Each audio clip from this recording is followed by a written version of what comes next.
All right, ladies and gentlemen, welcome back to Defund the Devil. Today we have another hard hitter for Islam. I don't know if they'll be able to recover from this one. So let's just jump right into it. I'm talking about forced marital sex in Islam. And I know it sounds crazy, but apparently this is actually a thing.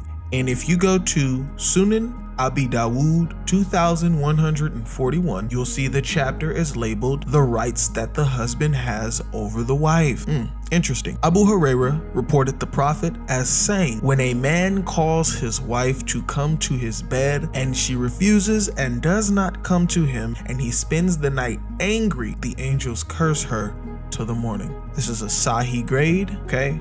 Which makes it worse because Sahih is considered very authentic in the Islamic world, okay? And so now I'm gonna address the issue with this. The problem with this is that when you show this to a devout, diehard Muslim woman, when she sees this and her man calls her to bed, what do you think she's gonna do? If she doesn't have a good excuse, if she feels like her excuse isn't good enough because of what the man has told her, then all of a sudden she now feels like she may be cursed and she has to go lay down with her man, even if she doesn't feel like it. Also, the problem with not laying down with the man is that if you give an excuse and the man goes to sleep angry, you are now cursed until the morning. I have no idea why the woman needs to be cursed. If she's just not feeling it, she's just not feeling it.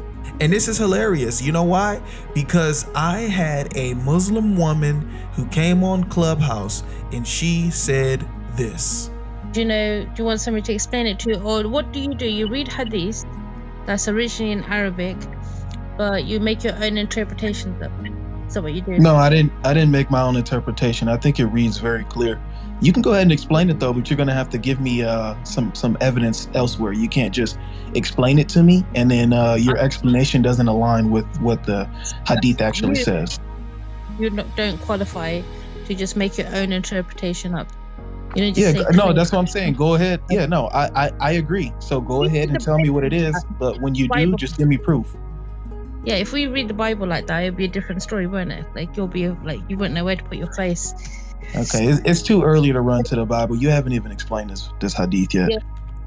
Now, as we can see, Muslims always go to, hey, you're creating your own interpretation. You just read it. You haven't read it in Arabic. They always do the same thing. So I find it funny how she came up here and that was the first thing that she did. Now, we're going to skip all of the waffling and I'm going to show you the example that she just tried to give. And this is exactly what she said right here. Actually, right, as marriages.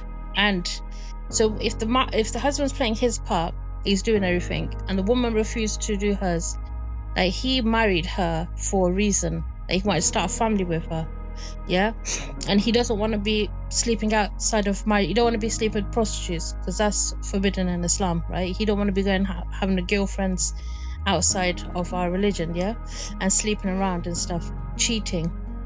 Otherwise, like, there's no point at being married. You got to be loyal. And after hearing that, to be honest, I can't even understand how she even came to this conclusion. Her understanding is that, well, hey, if you're not giving it up, the man's gonna go have sex with somebody else. That's not what this hadith is speaking about. This hadith is simply speaking about a man wanting to lay down with his wife and his wife rejects it, right? And he goes to sleep angry. She is now cursed, period.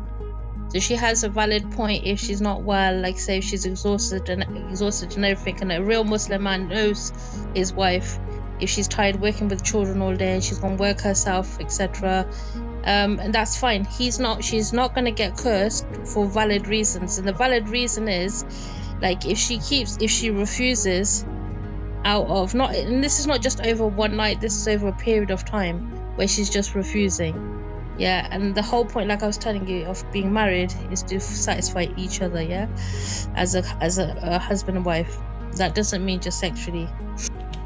Now, mind you, it says she said over a period of time.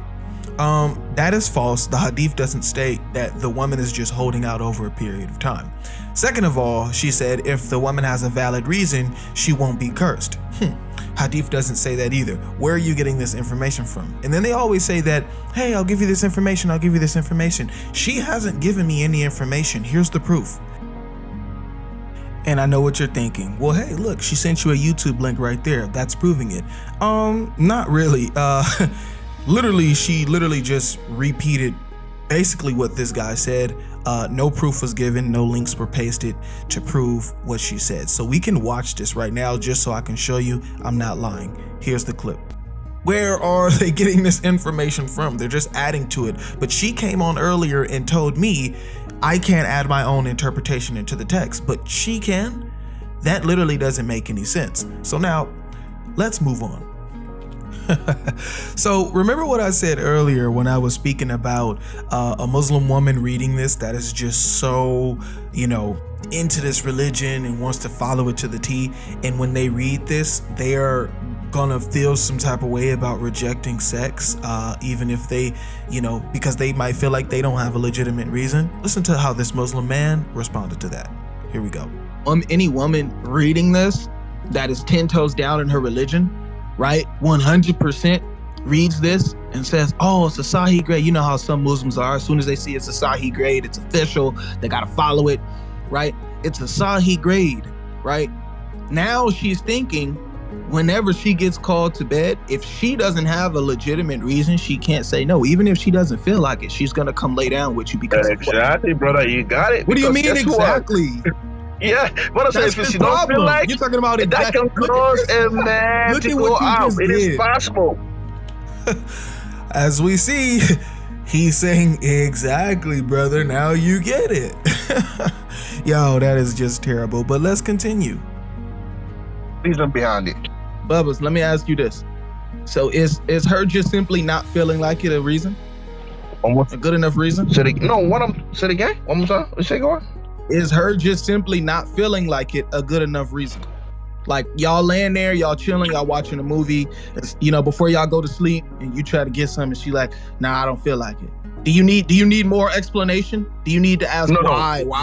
Or again, will you just be like, all right? What I'm trying to say is that it's not why just you can never answer no straight questions? No, I'm answering your question. You think that it's only if it happened once? Is that a good enough reason? Yes or no? Is her simply not feeling like it that day a good enough reason?